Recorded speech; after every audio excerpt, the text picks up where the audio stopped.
2020, Sucker Punch Productions released Ghost of Tsushima, a game about a lone samurai defending a small Japanese island against a massive Mongol invasion. It sold over 13 million copies. It won awards for its art direction, its story, its depiction of feudal Japan. Here's what the developers got right. The invasion really happened. The island is real. The Mongols really came with a fleet nobody in Japan had ever seen before, and the samurai who stood on that beach really were outnumbered in a way that made their resistance something between heroic and suicidal. Here's what the game didn't tell you. What actually happened was, in some ways, more extraordinary than the fiction. This is the real story. By the 1260s, Kublai Khan, the grandson of Genghis Khan, ruler of the largest contiguous empire in history, had a problem with Japan. He had sent diplomatic missions demanding submission. Japan didn't respond. He sent more. Japan still didn't respond. In 1266, 1268, 1271, 1272, and twice in 1273, 6 separate missions, each demanding that Japan acknowledge Mongol supremacy or face the consequences. The Japanese court read the letters, considered them, and returned the envoys without a reply. Kublai Khan prepared the consequences. On October 3rd, 1274, the invasion fleet left the southern coast of Korea. More than 900 ships, approximately 30,000 soldiers, Mongols, Chinese infantry, and Korean conscripts. It was the largest invasion force East Asia had ever seen. Their first target, Tsushima Island. Tsushima sits in the Korea Strait, roughly 50 miles from the Korean coast and 80 miles from the Japanese mainland island of Kyushu. It is the first Japanese territory you reach if you're sailing from Korea. It had no coastal fortifications, no standing army to speak of. When the Mongol fleet appeared on the horizon on October 5th, the entire military defense of Tsushima consisted of approximately 80 mounted samurai. Their commander was the island's military governor, a man named So Sukakuni. He was 68 years old, an experienced warrior who had governed Tsushima for years, who knew every inlet and cliff of the island, who understood exactly how large the fleet was and exactly how few men he had. He rode anyway. According to historical accounts compiled by Japanese researchers and confirmed through the Takazaki Suenaga scrolls, a fire broke out at Tsushima's shrine to Hachiman, the god of war, as the Mongol fleet was spotted. White doves gathered on the shrine's roof. Sukakuni reportedly interpreted this as an omen. He rallied his 80 samurai and rode toward the beach at Komoda. The samurai of 1274 were trained warriors. They were primarily archers. The bow, shot from horseback, was the primary weapon of the Japanese warrior class, not the sword of popular imagination. They were encased in lamellar armor, layered scales of leather and metal laced together with silk cord, and each one represented years of continuous training in horse archery, swordsmanship, and the code of conduct that governed how warfare was supposed to be fought. In that code, battle began with individual challenges. Warriors identified themselves by name and lineage. Worthy opponents stepped forward. The armies watched the duels. What happened at Komoda Beach is not disputed. Sukakuni's warriors formed up and attempted something. Perhaps a challenge, perhaps a negotiation, perhaps simply the only attack they knew how to make. What they met was a volley of arrows from massed Mongol archers who did not observe the Japanese conventions of individual combat. The Mongols had no interest in ritual challenge. They were fighting a war. The Mongol composite bow, made of layered horn, wood, and sinew, had greater range than Japanese warbows.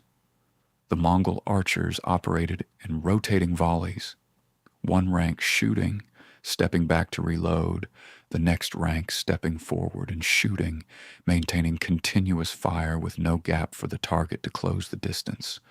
Against this system, the single warrior riding out to announce his name was simply a stationary target at range.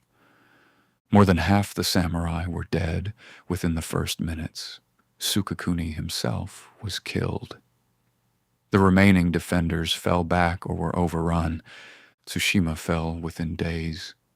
What followed on the island was documented by Japanese survivors and later recorded in official accounts. The Mongols committed systematic atrocities. Prisoners had wire driven through their palms, bound together through the holes, and were hung from the prows of ships as human shields. Women were killed. The population that couldn't escape into the island's mountainous interior was slaughtered or taken. The fleet moved on to Iki Island, the next stepping stone toward the Japanese mainland. There, the deputy governor Taira Kagetaka led approximately 100 samurai to the beaches. He sent the island's women and children to Hinotsume Castle for shelter. His force held briefly and then was destroyed. Taira Kagetaka, unable to escape and unwilling to surrender, reportedly took his own life rather than be captured. His castle fell.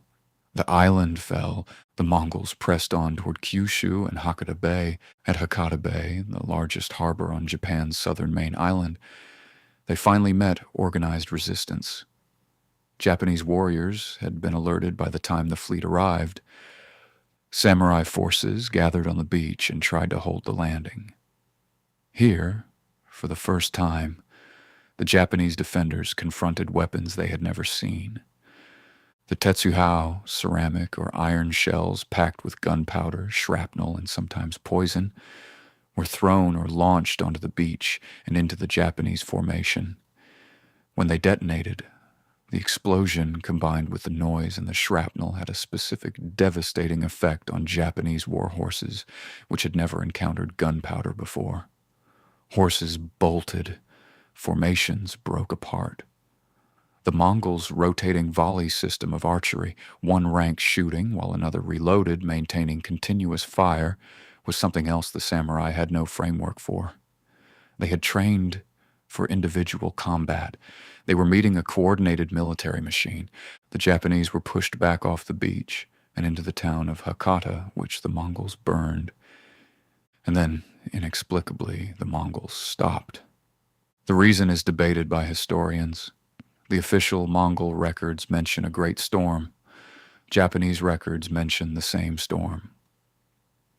A typhoon struck the fleet that night as it lay anchored in Hakata Bay, damaging ships and killing soldiers. Of the 30,000-strong invasion force, approximately 13,500 did not return to Korea. Japan had survived, barely, by weather as much as by force of arms. But the shogunate in Kamakura understood something clearly. The storm would not always come.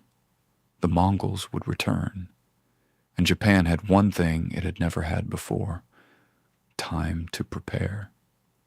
Over the next 7 years, Japan built a wall. The Genko Borui, the Mongol invasion wall, was a stone barrier 2 meters high and approximately 20 kilometers long, running the entire length of Hakata Bay's coastline. It was built using forced labor from samurai estates across northern Kyushu, completed in 6 months, designed to prevent the Mongols from landing on open beach and forming up the coordinated infantry formations that had been so devastating in 1274. Japan also built faster, more maneuverable ships, not to engage the Mongol fleet in open water, but to raid it. In 1281, the second invasion came. It was larger than the first, approximately 140,000 soldiers on more than 4,000 ships, the largest seaborne invasion force in history at that point, and it would hold that record for centuries. The Eastern Route Army arrived at Hakata Bay first in June, found the wall, and couldn't land. The Mongols attempted to establish a beachhead again and again. The wall held each time. Japanese archers shot down from behind the stone barrier onto men who were trying to land on an open beach. The coordination that had destroyed Japanese formations in 1274 was neutralized by 2 meters of stone. A decade of resentment and preparation had built something that worked, and then the Japanese took the fight to the water. Small, fast Japanese boats moved out to the anchored Mongol fleet at night. Samurai climbed the hulls in darkness and fought the deck crews in close quarters, exactly the kind of individual close combat where they were most effective, and the Mongol infantry's coordinated formation tactics were useless in the narrow confines of a ship's deck. Ships were set on fire and sunk, night raid after night raid, week after week. The Mongol commanders, who had designed their tactics around open field engagements, had no good answer for small boats appearing from the dark. When the larger Southern Route army arrived in mid-August with 100,000 more troops, the combined fleet anchored off Takashima Island. The commanders made a decision that the intelligence of their earlier tactics could not have predicted. They lashed their ships together in clusters to prevent the Japanese raiding boats from boarding. A ship alone can ride enormous waves. Ships lashed together cannot. On August 14th, 1281, a typhoon struck, not a squall, a full western Pacific typhoon, the kind that generates waves that dwarf the ships of the era. The lashed fleet was driven against itself, against rocks, against the shore. By the time the storm passed, somewhere between a third and a half of the invasion force was dead or missing. The survivors who made it to shore were hunted down by samurai in the days that followed. The Japanese called it kamikaze, divine wind. The gods of Japan had sent 2 storms in 7 years to destroy 2 invasion fleets. The mythology this created shaped Japanese national identity for centuries and would echo 700 years later in the name given to the pilots who flew one-way missions into American warships in the Second World War. Kublai Khan planned a 3rd invasion. He ordered the construction of new ships. He died in 1294 before it could be mounted. One man who survived the first invasion made sure history would remember what the defenders had actually done.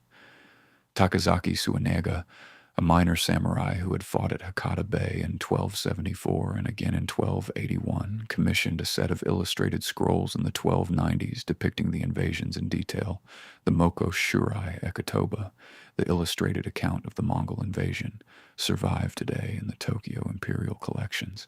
They show the Tetsuhou exploding, the ships, the arrows, the dead, and Suinaga himself in the middle of it all, surrounded by enemies. They are the closest thing the medieval world produced to battlefield photography. So Sukakuni, who led 80 samurai to a beach against 30,000 soldiers because that was his job and there was nobody else, does not have scrolls. What he has is the historical record in the game that, more or less, tried to be worthy of his story. The real story didn't need a protagonist with plot armor. It had something more interesting: a wall, small boats, 2 storms, and a minor samurai angry enough about not getting proper credit that he hired artists to make sure everyone knew what happened. That turned out to be enough.